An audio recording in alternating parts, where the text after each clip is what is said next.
eu queria ouvir de ti assim, uma análise sobre essa declaração do Bolsonaro, que você citou ainda há pouco, né? Ele diz: esse governo reduz impostos em todo o Brasil e a redução de impostos é benéfica para todo o país. Ninguém perderá nada aqui reduzindo impostos como o IPI.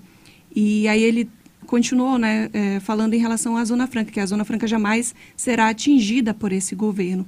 Você acredita, na sua análise, na sua avaliação política, que falta conhecimento do presidente em relação ao IPI, ou é algo como vem sendo feito, como ele vem tratando alguns assuntos no país, né, quando existe um interesse nacional em relação a isso?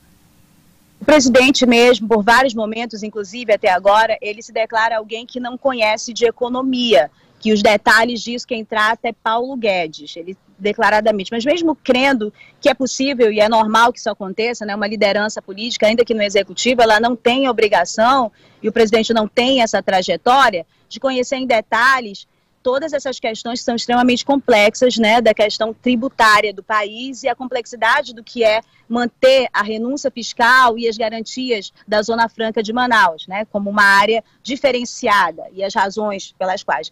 No entanto, há um ataque sistemático desde o início do governo do presidente e há também uma série de posicionamentos a esse respeito.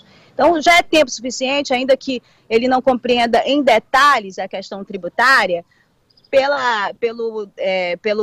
pelos pontinhos, né? Aquela coisa de você vai traçando os pontinhos, ligue os pontinhos. Você não consegue ver a imagem, mas você consegue, ligando os pontinhos, compreender. E o presidente, algumas vezes, até por um discurso político, a gente já trouxe aqui, ele trouxe claramente a compreensão dele de como a Zona Franca é importante para o Estado e quanto isso sustenta a Zona Franca, porque ele fez ameaças. Ele fez a Zona Franca e a população de Manaus, num discurso dele, que está na minha rede social, está na rede social do presidente, no ano passado, como uma espécie de ameaça contra o posicionamento que tomavam 2 senadores do Amazonas na CPI da Covid.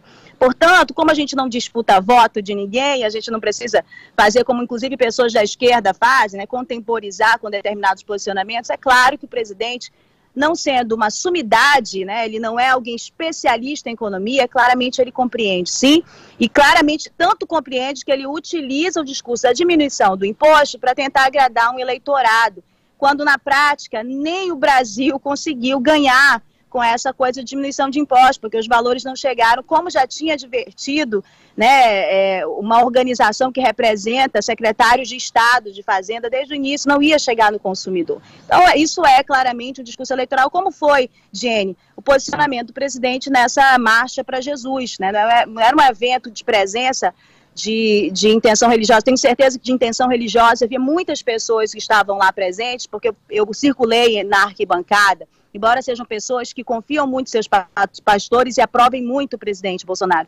Mas você não pode dizer que elas não estavam ali por um ato de fé. Os políticos que estavam lá, a maioria deles não são políticos de estar em igreja, né? Você é evangélica, você sabe bem como lidar nessa questão de fé, e você claramente já deve perceber que alguns são de ocasião, né? Pelo cálculo eleitoral, pelo cálculo político.